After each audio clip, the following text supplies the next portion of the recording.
questions was if I already made this part of my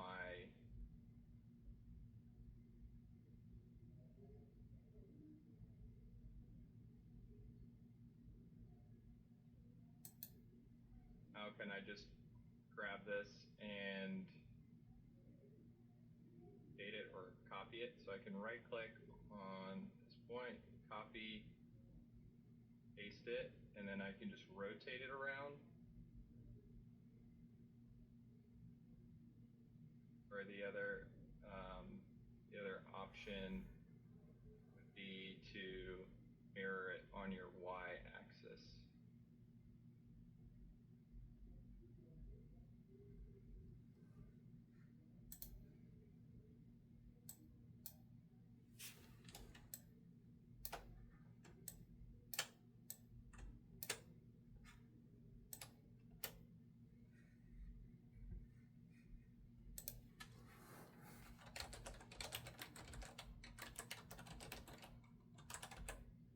All right.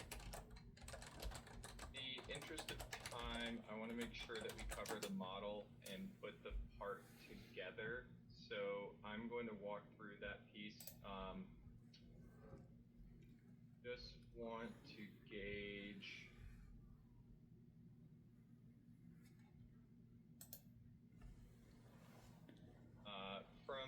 from just like a show of hands, if we needed to extend past 4:30 Eastern to 5 o'clock at the latest, is there anyone? If that's possible and you could do that, just give me a show of hands.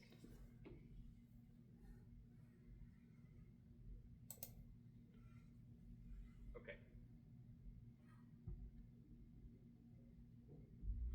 Like the majority of folks can do that. Okay, so that gives us time to just walk through this piece, and then obviously anything that's missed out towards the tail end here we'll cover in the coaching, and I'm happy to extend the coaching time to accommodate that. All right.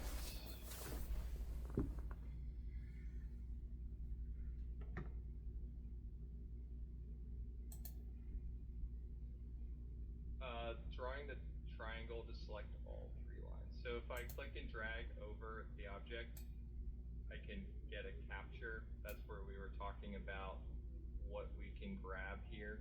So if I want to only grab text, I can turn those enabled on or off. Oops. And then just click and drag with my left mouse, and I can make certain selections that way.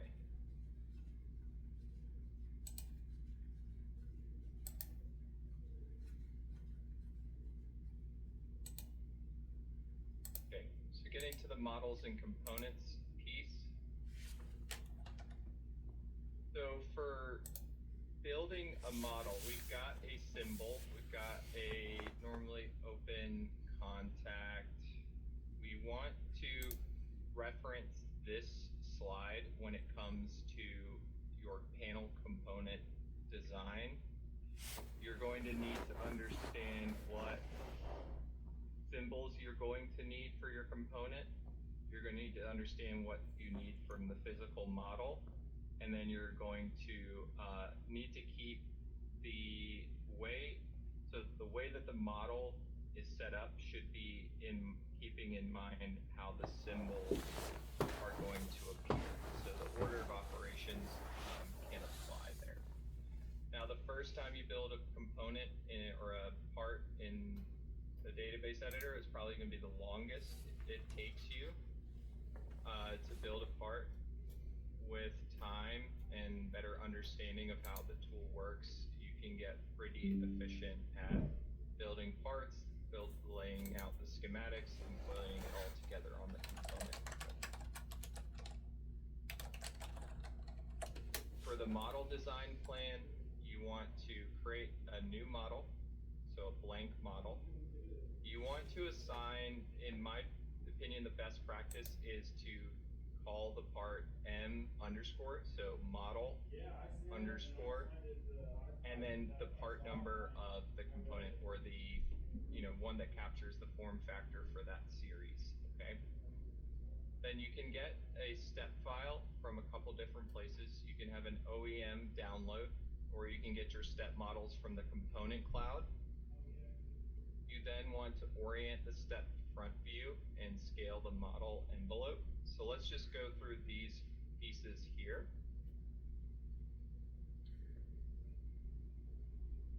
So I'm going to right click and create a new model in my database.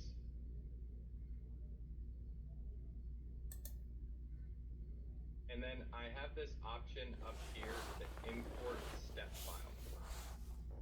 When I select import step file, for you guys, that's going to be the step model that is in your database training in step model file. And you're going to select this step model and hit open. A couple things to note: you can decide where the origin is. If you should always have a preference to set the model origin to the bottom left back corner as your X0, Y0, and Z0, or you can use the X and Y coordinates of the step model. This is, if you're the one building the step model, then you've already done this, but in most cases, the manufacturer is not necessarily thinking about this, so you want to opt for the override. You can update the size from the step model so that it correlates with the scale of the inches or units that you're using. And then you can decide if you want to create all of the TOD views or just the front, back, right, left, top, bottom. So you'll open the step model. I've already done that just to kind of save us some time here. It can take, depending on the complexity of the step model, it could take, a few seconds. It could take a few minutes. So just be patient. You'll get a kind of a progress bar at the bottom of your screen. So the first thing I want to do once I've brought in my step model is, before I do anything else, I want to save my work. So I'm going to right click and I'm going to go to Model Properties. I'm going to go to the Model tab. I'm going to go to Model Name, and I'm going to call this my part. So M underscore contact Inc. This would be your part number or your component code, so you could match the two. And we'll leave no model characteristic for right now. We want to give it a class. And we want to give it a description, model for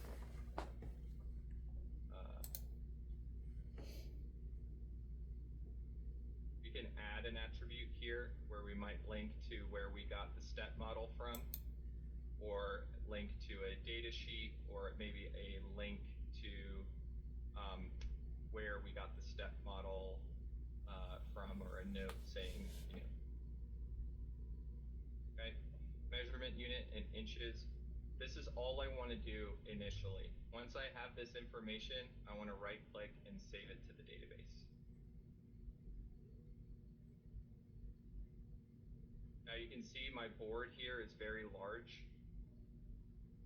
If I needed to, I could change the size of the board if it did not fit. Again, extra large board or max board is your best option here. Let's just look at the step model import. So if I go to my model tree and I look at my saved M contactor training, I have a front view, I have a back view, I have my right, left, top, and bottom, and then at the very bottom, I have a step model. Now the step model here is in 3D. Again, we can left click to rotate around the object. We can right click to pan. And we can left and right click to pivot. But When we're doing it outside of this little wheel right here, that's just us observing the position of the step model.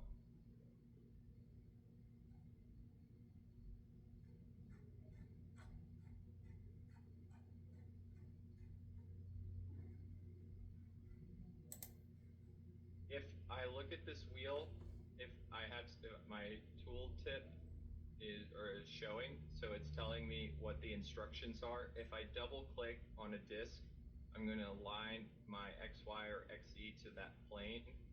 So if I'm turned over like this, and I select the blue and double click it, it just orients it back to that front view.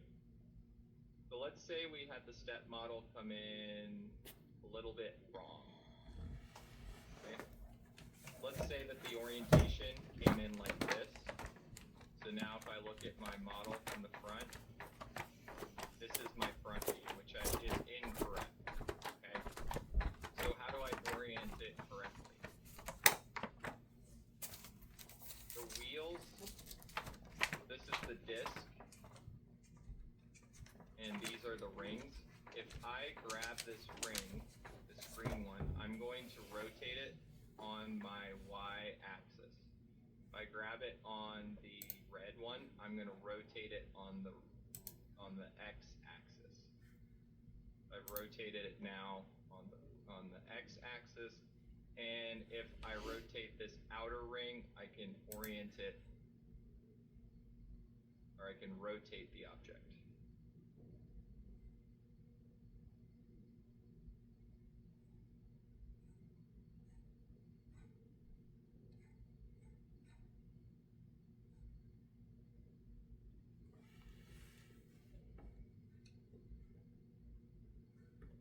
So from here, I just want to rotate it down on my X. Now it's there, but it's upside down. I'm gonna rotate it around. And now it's facing the orientation that I want. I have to set the orientation before I place any objects on the front view. If I start placing pins and graphics and other things, it's going to mess with the orientation of all of the objects. So I want to make sure I get the orientation correct off the bat. First thing I'm doing is saving it to the database. Second thing I'm doing is orienting it correctly. And I come now and look at it from my front view. Now in the step model view too, you can modify how it's going to appear from a 3D perspective. In this case, we can adjust it to, if this was like a push button, we might want to move it around so it looks better in 3D.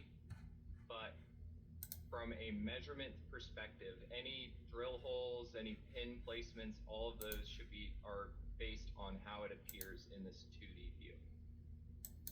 So I've kind of misoriented this a little bit. You can see my origin is now up here in the left corner. So I'm going to move my origin down to the bottom left corner of my object.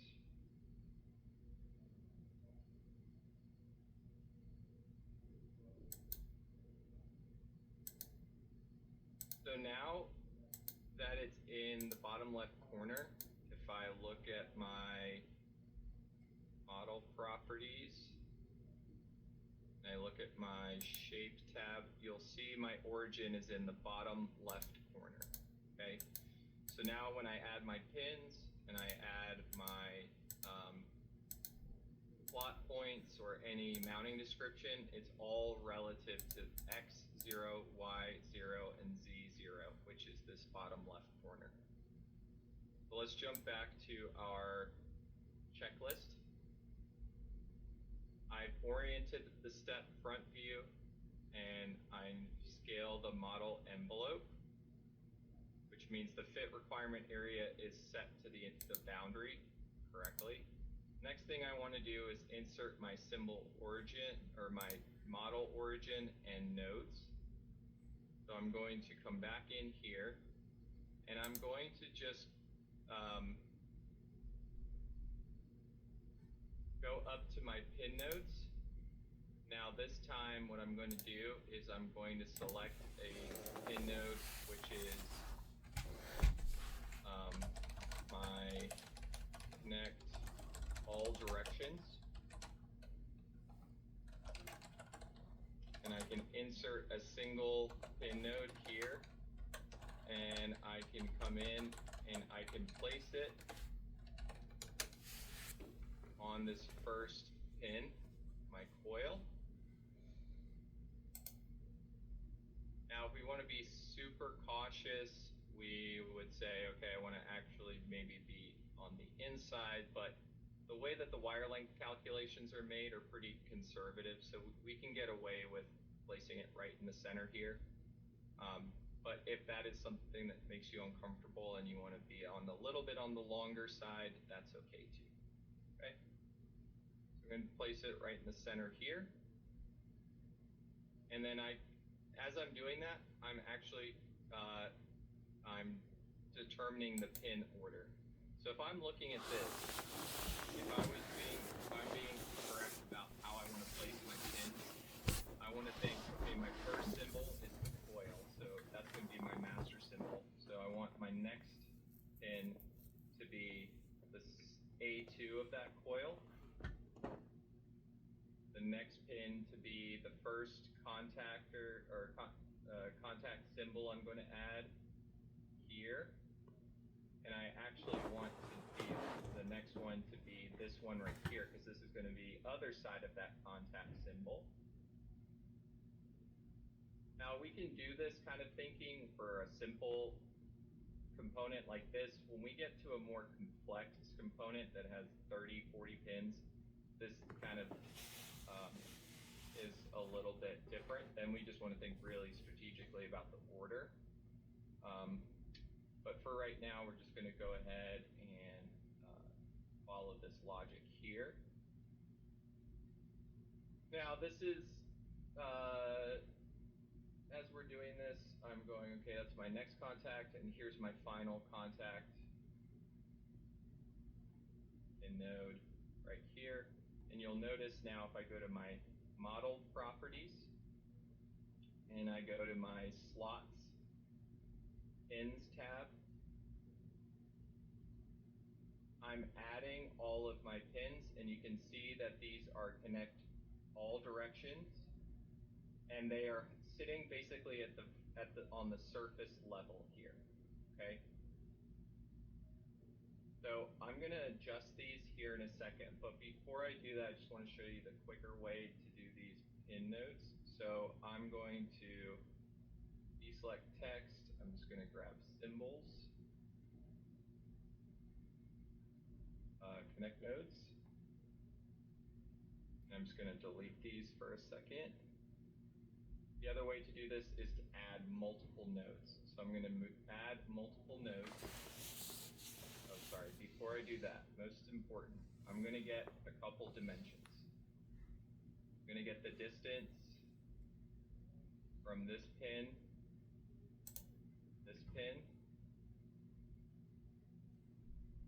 and I'm going to get the spacing from this pin to this pin.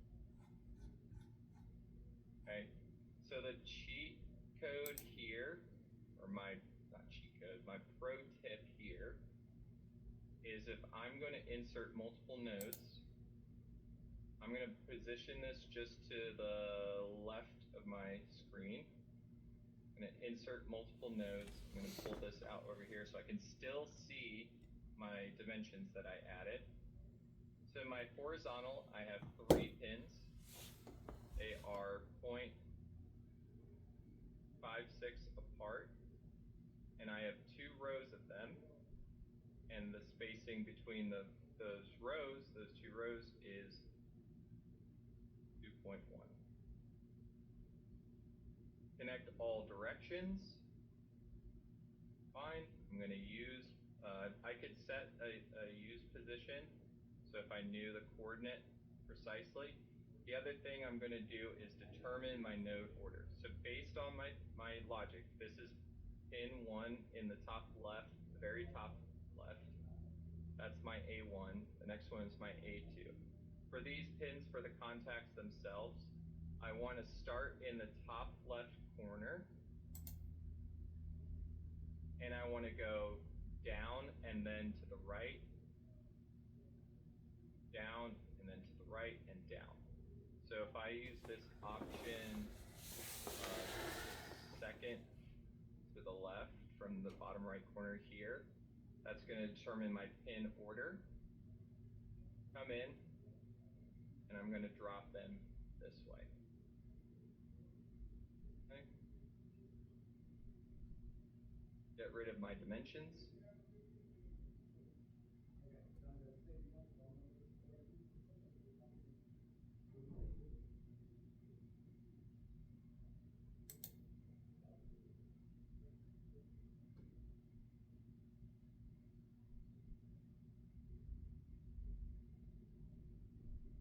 So again, we're going to go to Model Properties, go to Slots, Pins tab.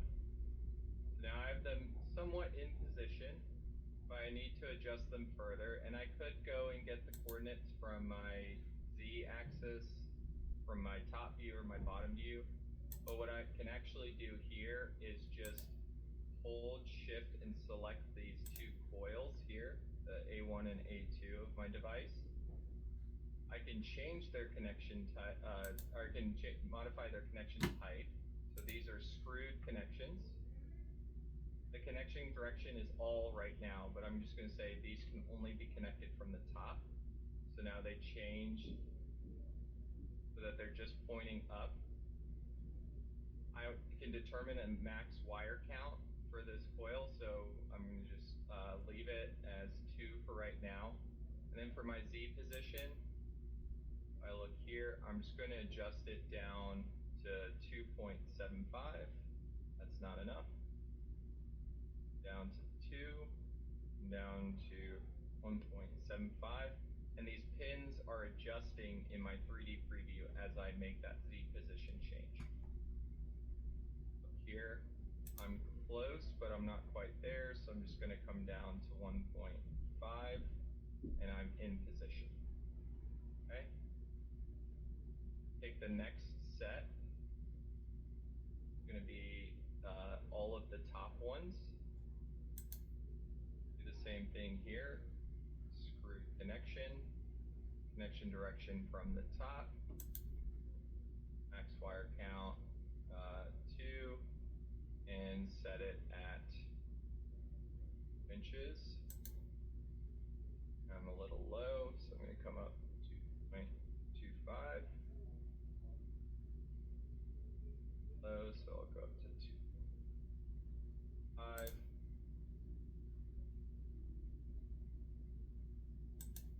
And the last thing to do is just take the remaining bottom pins. I'm holding Control and selecting each one. If I want to select multiple, I just hold Shift, but I'm holding Control to be selective. Make these screwed connections. Connection direction is from the bottom. 2.75. Or 2.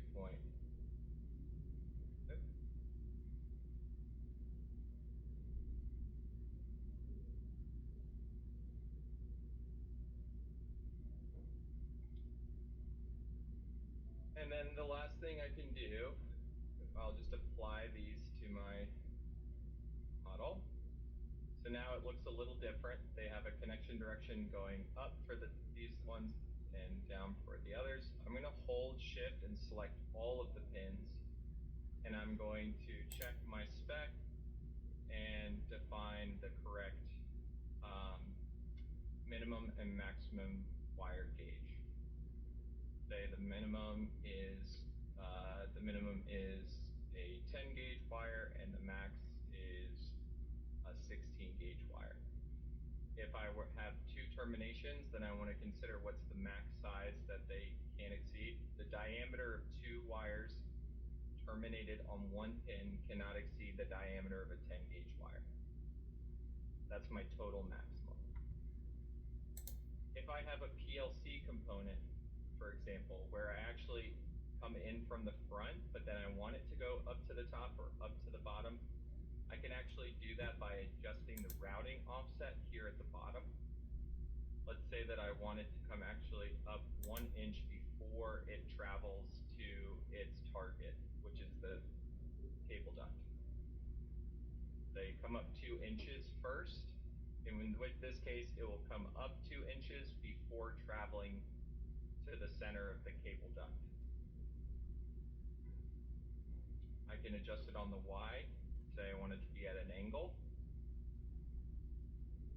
And I can adjust it on the X and say, come out to the side. Now it's kind of getting a little crazy. Take these out so you can see what the X looks like. One is actually saying, come out to the side first and then go to your path, okay? That's what the routing offset can do. That's new to DTM, but very helpful. So I've got my pins in place.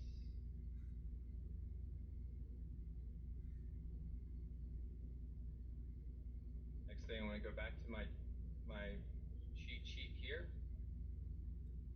I want to set the attributes. I've got those. And now I want to look at assigning my mounting description and insert any slot points, lines, or areas that I need. So to get that, I'm actually going to go to my left side view. So double click the left view in my tree. I'm going to get the measurement from the origin to the midpoint of the device, 1.66. And I'm going to get the dimension from the origin, same midpoint, but the vertical, so I can get the justification for my Y. Since I'm looking at it from this left side, you see I have this Y axis and Z axis. 1.66 is my midpoint. This is where I want my justification to be set for my component. I want this to be mounted on TS35mm DIN rail, so I'm going to right click, go to Model Properties, and again, my pro tip is just to leave this out where you can still reference it. Go to my Shape tab, and here I can add any number of mounting descriptions, but I want to add a mounting description for DIN rail, for TS35mm. So I scroll down to find my TS35mm, and I add it as a mounting description. Then I need to add my justification. Right now, if I put this on a piece of DIN rail, it would mount right here where the origin is, which is what I don't want. For my slot line, I'm going to add the 1.66. So now my justification has moved up to the midpoint right here. And then I want to add my 0.22. Now it has moved from that midpoint on the Z axis 0, and it's actually slotted in, so it's going to look like it's perfectly clipped on that piece of DIN rail. I'll hit OK, or I'll hit apply for right now.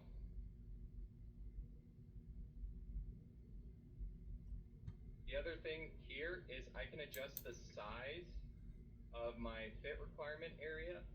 In this instance, there's some cases where you maybe want the dimension or the boundary of this to be more snug, because maybe this part that sticks out slots into another device, right? So I want that to disappear, and I don't want there to be a collision every time I try and clip it, because this object is here. So to modify that, I can just adjust the Z down to 3, apply, and I just went a touch too far, so I'll come up to 3 point.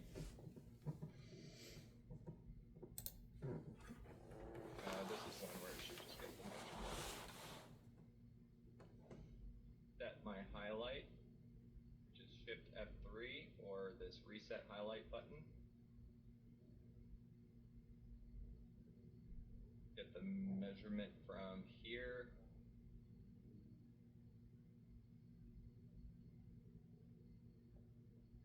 .15.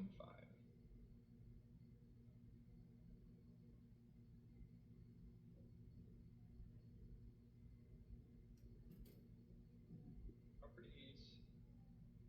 Set my Z to 3.5.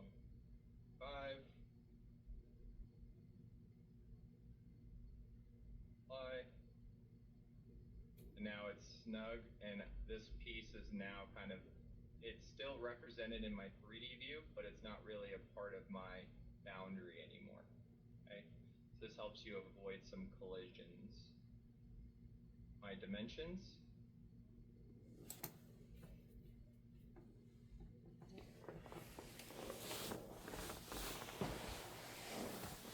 I'll go back to my front view. From here, I want to add some slots. So maybe I have some additional I/O I can mate with this component. So I'm going to go into the insert slot. Insert slot point is from the front view. Description, I want to use auxiliary contact front. So AUX_F, that's my mounting description. I can name the slot point in this version today, aux contact. It will be at that Z position 3.15. Hit OK. And then I can position it in a location where I can then mate it with that point. I can also use P to be precise about where I want that placement to be. And say 9 and 1.5. And it's now added that slot point to this view. If I open up the tree where the model shape is, I can now see the aux contact underneath that front view. I can also create a view from the side, so I'll do the same thing again, but this one I want to be on the left-hand side. I want to change it to aux L, and its name is aux contact left. OK. It's going to bring up my left side view, and I can place it where I want that auxiliary contact to be mated.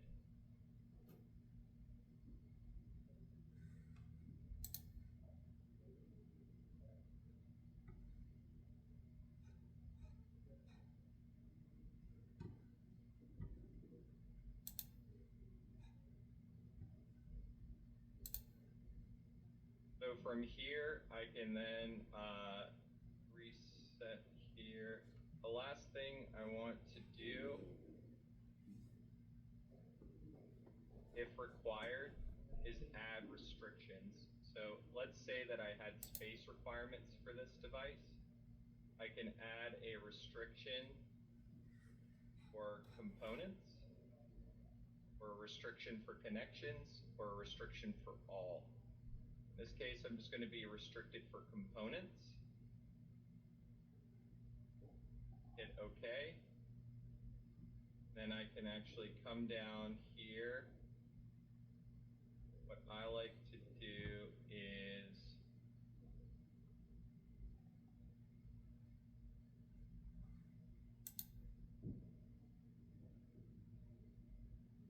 go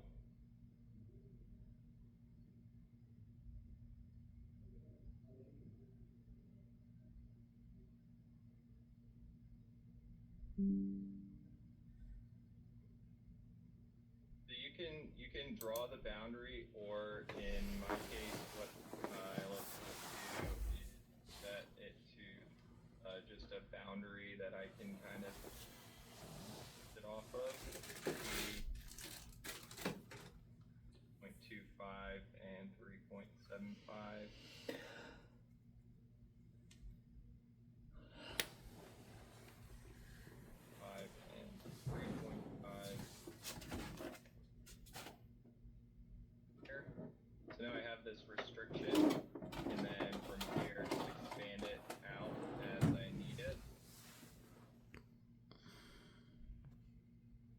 move it down here. Say, okay, I need half an inch of spacing on the top of the device. I can copy this restriction and I can actually paste it below my device as well.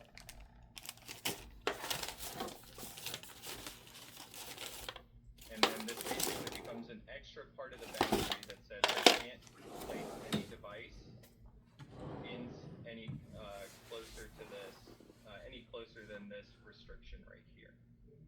So if I go to my model properties and I look at my model now, I have a restriction placed here. So let's say that the restriction was needed to be adjusted. I can now go, I have a contour tab that's opened up. And in here, I can even adjust the Z position. If I want to reduce this to 1.5 inches and I want it to start at 0, I can.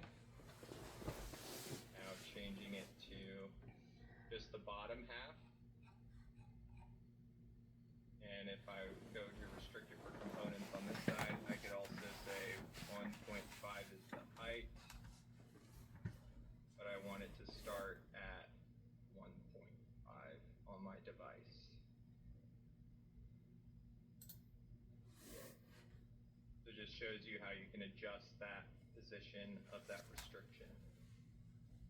Also select both and set that Z position back to 0.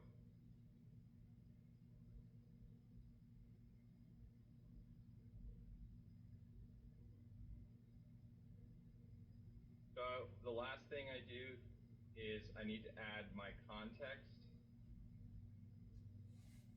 So I want to add my miscellaneous text. Add that in here. This will appear with the component. I'm just going to put this right here for right now. Take my higher level assignment and location. I'm going to justify them to the left. And move them up here where I can, down here where I can see them.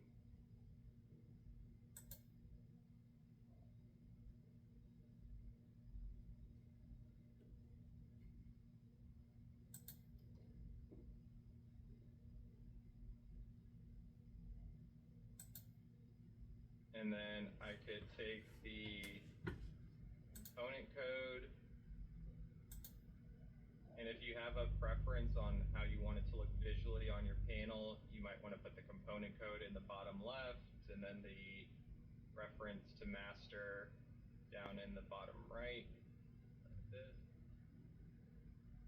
The last thing I want to do,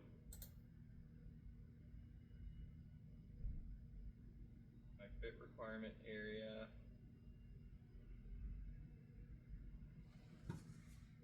Right click on the fit requirement area node and go to graphic properties, and I'm going to add a solid hatch so that this part is not see-through when I put it on my panel. Apply, hit OK. And I have my model now built. I have my slot points for additional things that could be attached to it. And I also have my pins in the right position.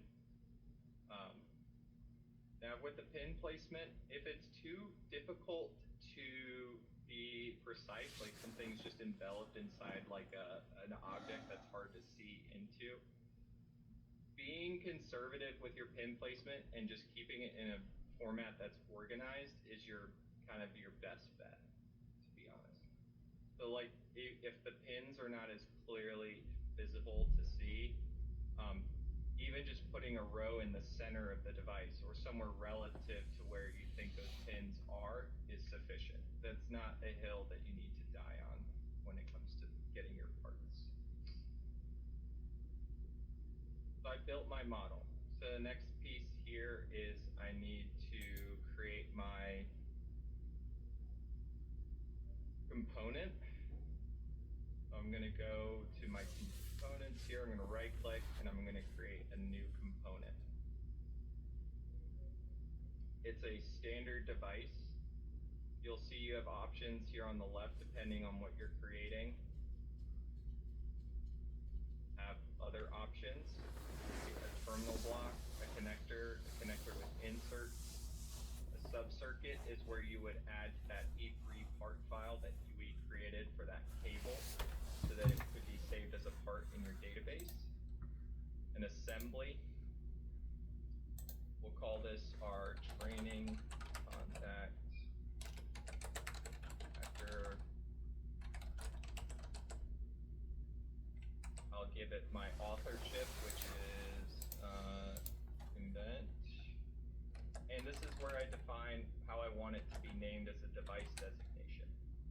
So do I want it to be R, C, R?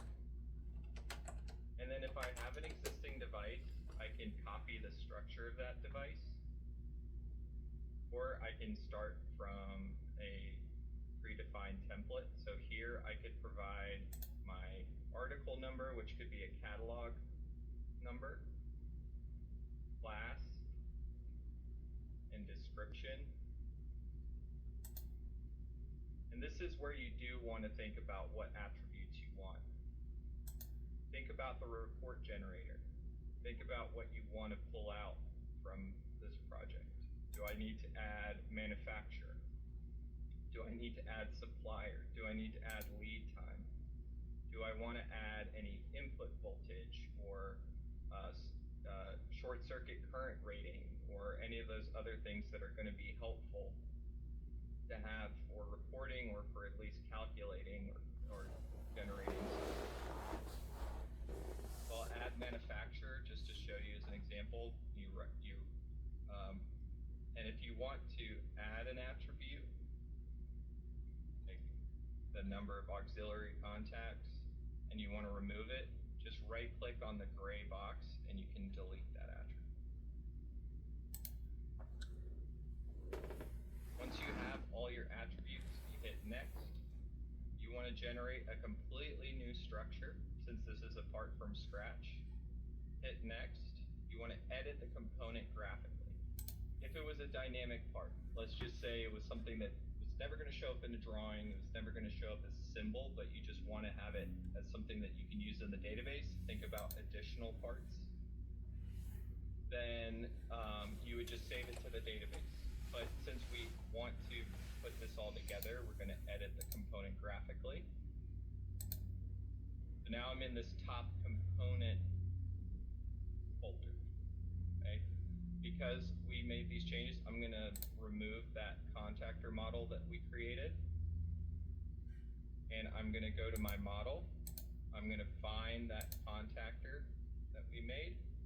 And I'm going to place it onto the component level.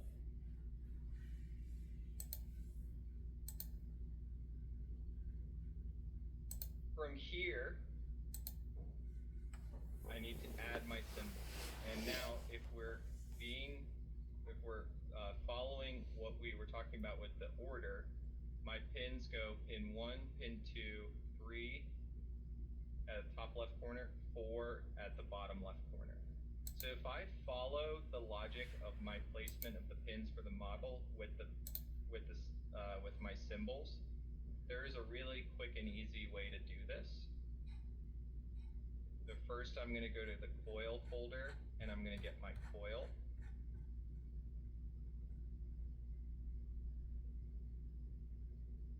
And I'm going to place it next to my model. Then I'm going to go to my contacts folder. And I'm going to get my normally closed contact and 2 normally open contacts.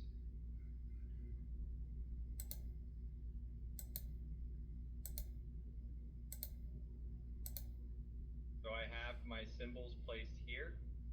Again, if I need to, I can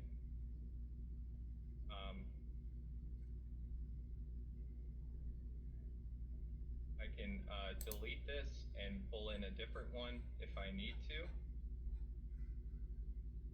From here, you want to look at this database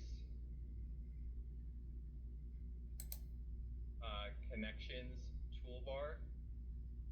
The first one in this is going to change the symbol order. So a symbol order definition, if I wanted to make 4 the first one, I could. This first symbol is the master symbol. So when this is referenced to master, these are on other sheets.